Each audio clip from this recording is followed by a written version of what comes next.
Hello guys, welcome back to my channel. दोस्तों, इस video के अंदर हम बात करने वाले हैं जो फाइनेंशियल इंस्टीट्यूशंस होते हैं या फिर जो बैंकिंग सेक्टर होता है, जो बैंक्स होते हैं, वो इंटरेस्ट कैसे कैलकुलेट करते हैं लोन पर। यानी कि हम जब बैंक के पास जाते हैं लोन लेने के लिए, तो वो हमको ऑफर जो इंटरेस्ट करते हैं वो किसी को कम करते हैं, किसी को ज़्यादा करते हैं। ये क्या फैक्टर होते हैं जिनके ऊपर जिनके बेसिस पे लोन ऑफर जो इंटरेस्ट रेट होती है वो लोन ऑफर किया जाता है।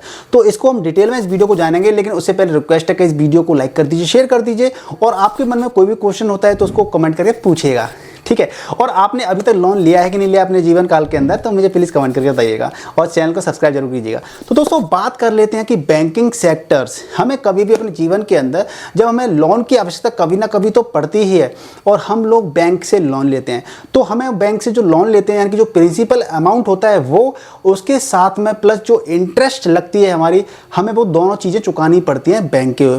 तो कई सारे फैक्टर्स होते हैं जो कि रिजर्व बैंक ऑफ इंडिया ने गाइडलाइन बना रखी है कि भाई आप इनके बेसिस पे लोन को कैलकुलेट करेंगे, यानी कि इंटरेस्ट रेट को कैलकुलेट करेंगे, जिसमें सबसे पहला है सिविल स्कोर। तो दोस्तों, जिस इंसान का सिविल स्कोर जितना अच्छा होगा उसको उतनी ही कम इंटरेस्ट रेट ऑफर की जाएगी। इसीलिए फैक्टर आ जाता है कि किसी एक बंदे को लोन ऑफर सेम बैंक ने किया तो कम परसेंटेज पे किया, किसी को ज़्यादा पे कर दिया। हो सकता है कि उसका सिविल स्कोर अच्छा हो, उसका फाइनेंशियल रिकॉर्ड अच्छा हो, इसलिए उसको कम इंटरेस्ट रेट पे उसको लोन दे दिया। अगला जो मेन फैक्टर है वो डिपेंड करता है टाइप्स ऑफ लोन के बारे में, यानी कि डिफरेंट टाइप्स के लोन होते हैं, तो डिफरेंट टाइप्स के रेट ऑफ इंटरेस्ट होती है। तो मान लीजिए कोई टाइप अगर आपका, जैसे कि आप कार के लिए लोन लेना चाहते हैं तो उसका इंटरेस्ट अलग होगा, अगर आप घर के लिए लोन लेना चाहते हैं तो उसके लिए इंटरेस्ट अलग होगा, और पर्सनल आप लोन लेना चाहते हैं तो उसका इंटरेस्ट अलग होगा। तो टाइप्स ऑफ लोन पर भी डिपेंड करता है अलग अलग इंटरेस्ट रेट। अगला है दोस्तों रीपेमेंट टेनर, यानी कि रीपेमेंट जो टेनर होता है, यानी कि अगर आप शॉर्ट टर्म के लिए लोन लेना चाहते हैं, कम साल के लिए लेना चाहते हैं, 5-10 साल के लिए करीब, तो आपको इंटरेस्ट कम देनी पड़ेगी।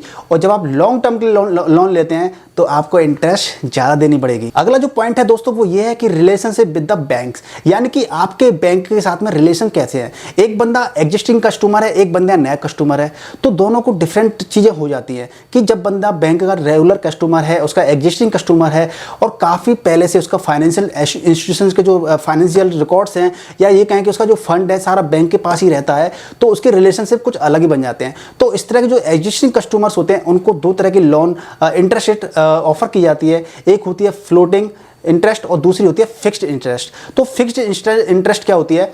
फिक्स इंटरेस्ट ये होती है कि आपको जो लोन दिया जाता है उस पर फिक्स इंटरेस्ट रहती है कि आपको जब तक आपको लोन चुकाना जाता है 10% देने हैं या 12% देने हैं। लेकिन फ्लोटिंग क्या होती है कि मार्केट की जो सिचुएशंस होती हैं उनके ऊपर डिपेंड करती है, तो आपकी इंटरेस्ट कभी कम होगी, कभी ज़्यादा होगी, फिर कम होगी, कभी ज़्यादा होगी।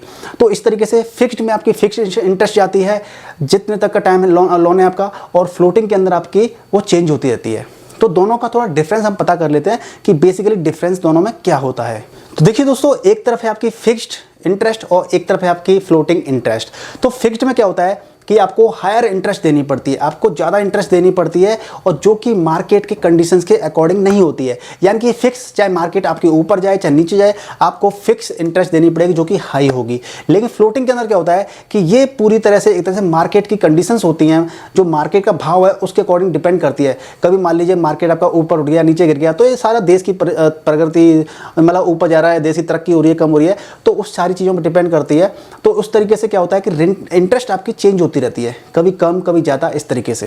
तो फिक्स के अंदर फिक्स ईएमआई होती है आपकी, और फ्लोटिंग के अंदर आपकी ईएमआई चेंज होती रहती है। मार्केट की मान लीजिए आरबीआई ने रेपो रेट वगैरह आपने सुनी होंगी, कम ज़्यादा होगी, तो उस हिसाब से क्या होता है कि जो ईएमआई होती है वो फिक्स नहीं रहती है, चेंज होती रहती है, ठीक है।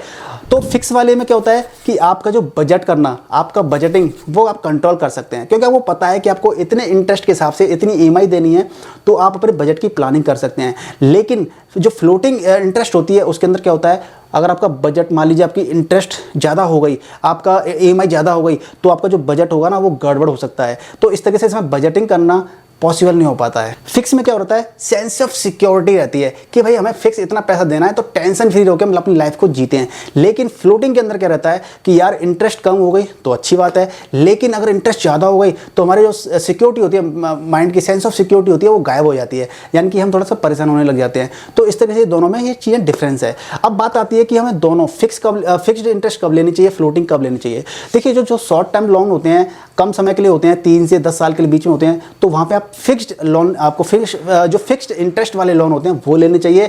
और जहाँ पे आपको लॉन्ग टर्म के लिए बात करते हैं 20 साल 30 साल के लिए, तो वहाँ पे आपको कैसे लोन लेने चाहिए, फ्लोटिंग इंटरेस्ट वाले लोन लेने चाहिए। तो गाइज इस वीडियो में बताई गई जानकारी से आप संतुष्ट हैं तो प्लीज़ कमेंट करके बताइएगा। वीडियो को लाइक कीजिए, शेयर कीजिए और चैनल पर नया तो चैनल को सब्सक्राइब कर लीजिए। मिलते हैं नेक्स्ट वीडियो, तब तक के लिए goodbye and take care.